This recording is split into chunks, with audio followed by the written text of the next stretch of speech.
Hello, Michael Chigani, and this is Straight Talk. With me today is Jonathan Seaman. Now, Jonathan, you are the Vice Chairman of the Lan Kwai Fong Association. You're also CEO of Lan Kwai Fong Group, right?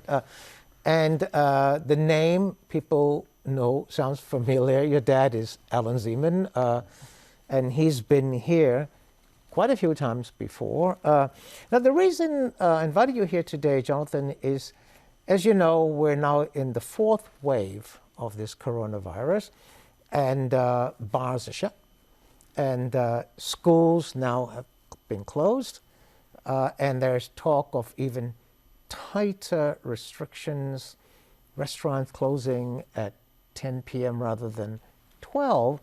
Now, as Vice Chair of Lan Kwai Fong Group, I know you've got like 100-something members in that group, right? How long can you take this before you see closures and firings and sackings? Well, yeah, it's really a dire situation. We've had more than a year now of start with social unrest, and then we have pandemic since basically February, March. So, you know, restaurants and bars, they're not businesses that have a lot of cash, and you know, they work month to month, or even week to week in some cases. And you know, with what's happened over the past year, Hong Kong, we have high rents, of course. Salaries are also not low. It is dire, and it's unattainable. When you say it's dire, how much longer can bars and restaurants survive? Because you've had opening up, closing, opening up, closing. So our association did a small survey of our members, and we found that 30% of them said that they don't think they can last past the end of the year if things stayed the same, which means bars closed, subsidies run out. The employee salary subsidy scheme also runs out in November. Now all of a sudden, without consultation, bars have been forced to close this week, and the government is no longer giving subsidies to restaurants and bars like they did before. Yeah, as of the end of this month, from what we know, there's no new subsidies. So you're on your own. Yeah, basically. So, it's really tough for the bigger groups. Maybe they can sustain themselves. They could close a few outlets. That means job losses. But the smaller players, if they own one or two bars or restaurants, there's no way they can survive from that. And they've put in significant money for investment to build their bars and businesses. So it's tough. And we've been working as an industry. We were one of the first industries to really get hit by this, back in February, March. So we were closed down early on.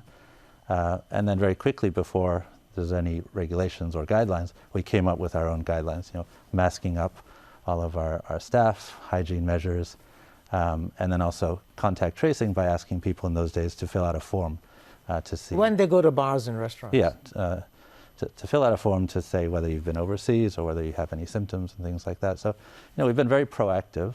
And yes, there were a few small clusters. Well, there's one larger cluster, and we call it a bar ban cluster, in, I think it's April. And since then, we've really kind of taken the lead, I think, more than any industry, to keep things safe within. But then now the government is saying, and Carrie Lam herself, the chief executive, has said that this fourth wave seems quite severe, and they will have to impose tighter restrictions. I mean, do you support tighter restrictions? I mean, you always have to balance health with the economy, right? Yeah. So do you support tighter restrictions? I think how we see it is we're all in this together. We're all Hong Kongers, and we all have to keep Hong Kong safe and make sure that we don't have, a very big fourth wave.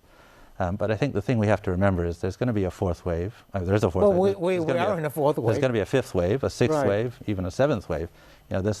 This virus and pandemic, it's not going away all of a sudden, right? Until we have a vaccine that's globally available. Yeah. And who knows when that will be. It might be, January, February, it might be June, July, it might be December or never. So I think our view is we have to find a long-term solution, a way to keep things safe. What's the long-term solution? So I think for us it's to really work together with the government and the experts, because there are some experts that are advising Carrie, And by the way, there's no expert in the world that really has all the answers to this, because no, they also differ on what should or should not be done. they don't agree.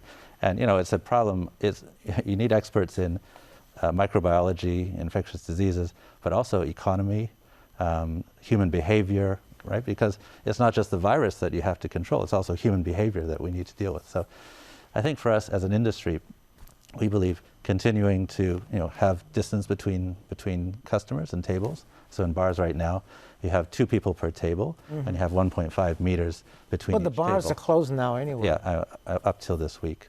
We're happy to go back to that if we can open up.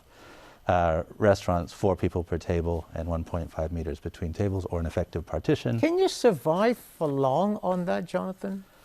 Not too long, but at least we can get back to, if you're closed, you can't survive at all. And you've got rent to pay and salaries to pay. And unfortunately, a lot of the employees in the industry, they've been on no paid leave or reduced salaries. So you have cut salaries? Many operators have, for sure. There's no way to get through it otherwise.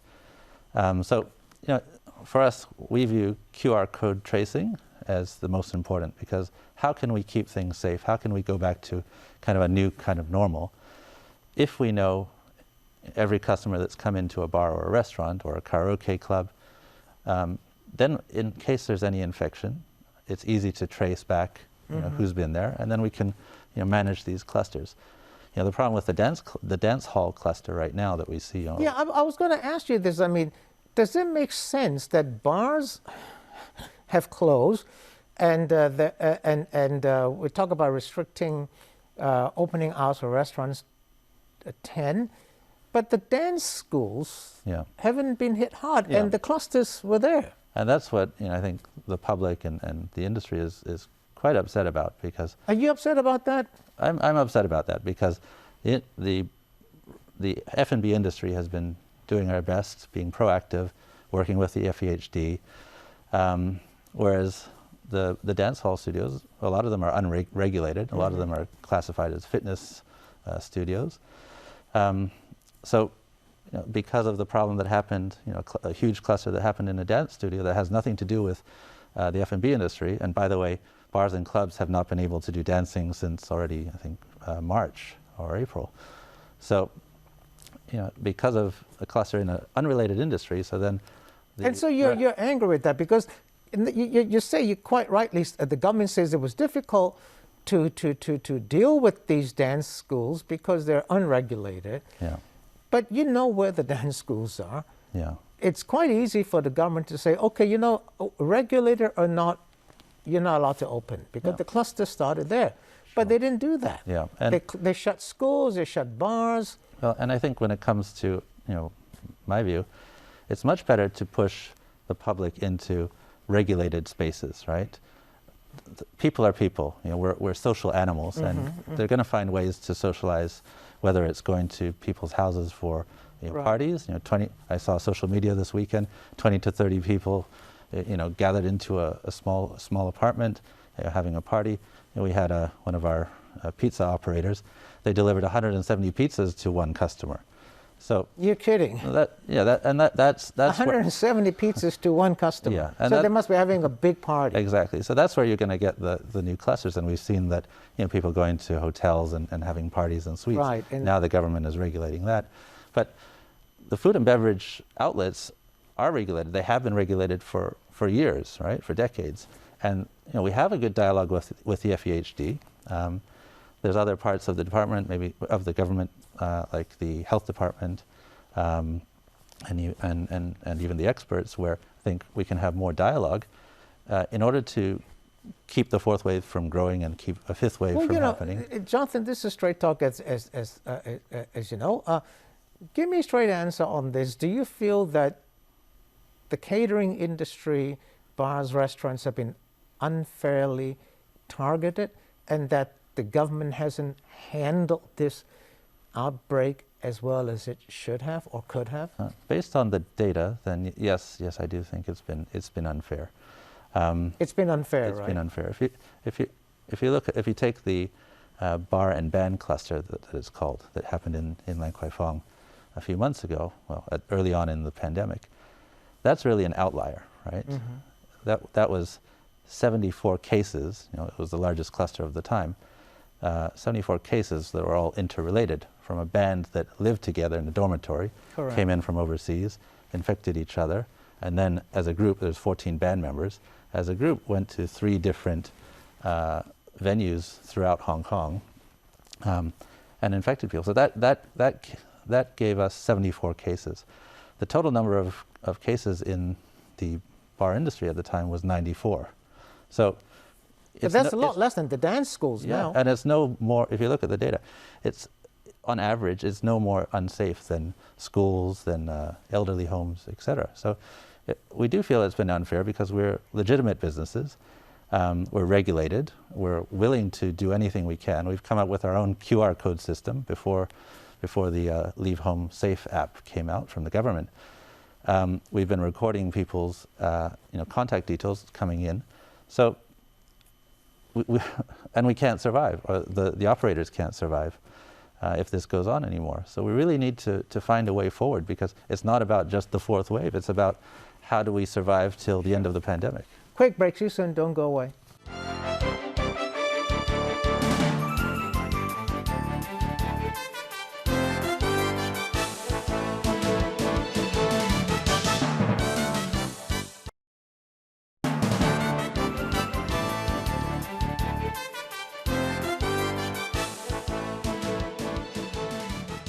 Thanks for staying with us. This is Straight Talk. With me is Jonathan Seaman. Jonathan, you're the Vice Chair of the Lan Kwai Fong Association and also CEO of Lan Kwai Fong Group. Now, we talked about bars and restaurants, the closures and so on. We're into the 4th wave now of this coronavirus. There's been constant criticism that the government hasn't really dealt with it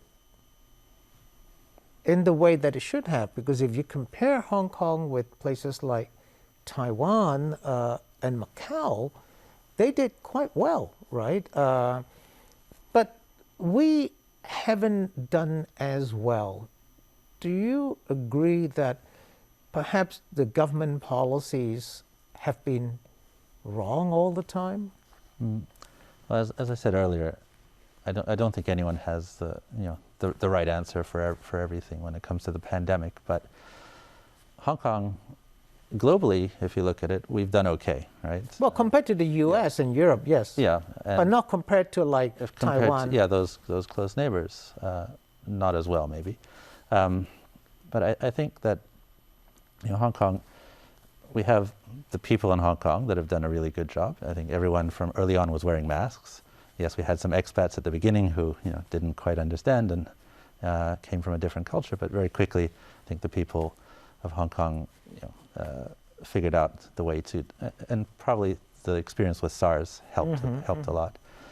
The government, I think in general, they've done okay, right?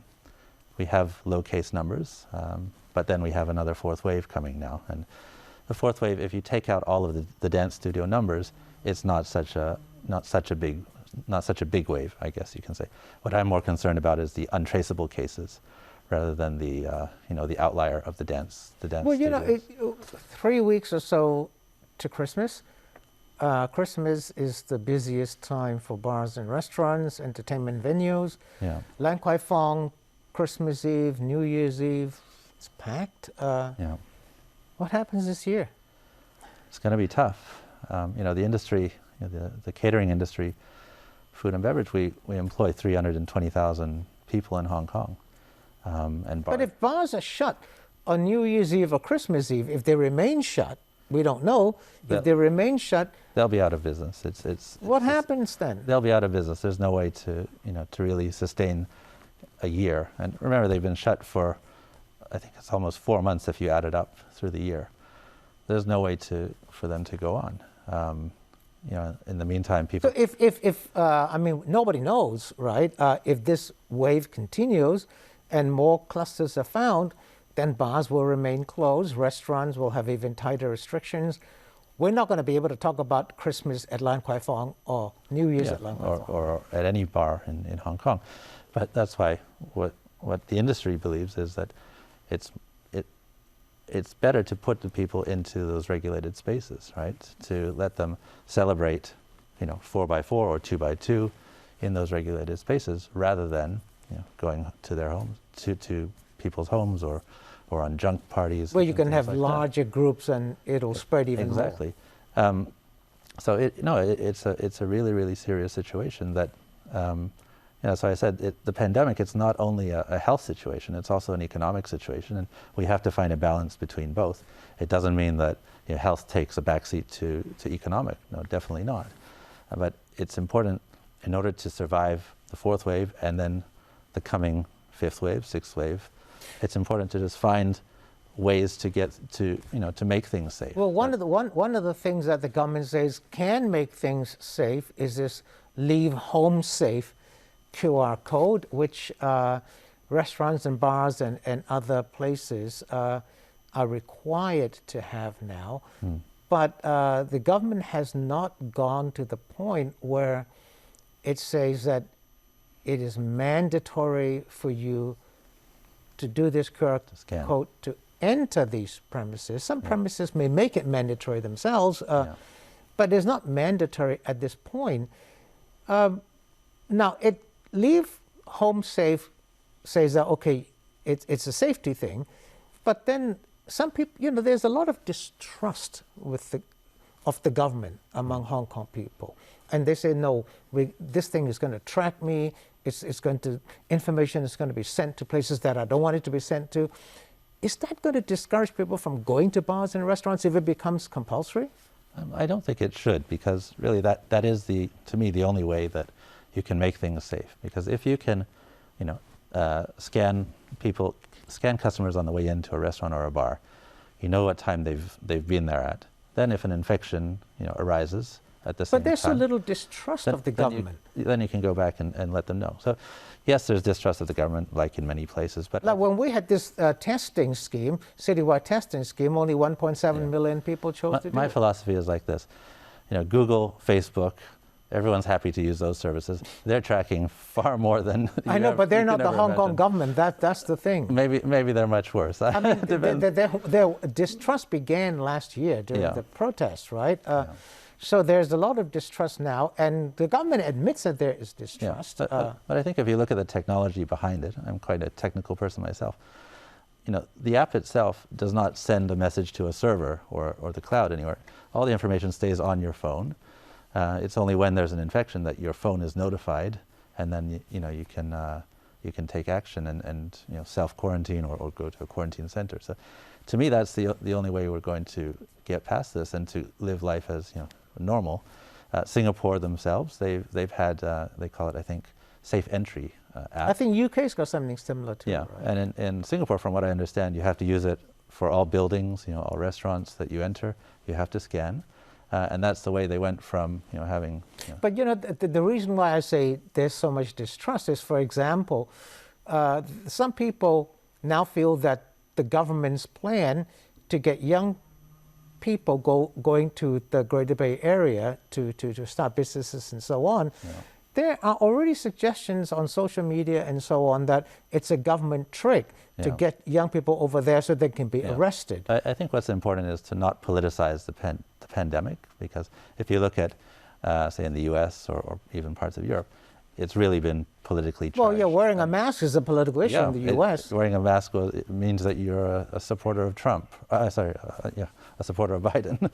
So, an anti-Trump. So it's important that in Hong Kong we don't politicize the issue. We need to find a practical way to live our lives, and to me that's the most practical way. Restaurants have been doing it already for months, since the beginning of the pandemic. Now, talk about being practical. Is it practical? Some of the pro-establishment legislators and mainland disease experts have said that we should have a compulsory testing of everybody. I mean, they did it in places like Wuhan when the virus first started, and other places. Is that practical for Hong Kong? We've got 7 million plus people. The government and chief executive says it's not practical because you've got to shut down the city for 4-5 weeks, and everybody gets tested. Nobody's allowed to go out.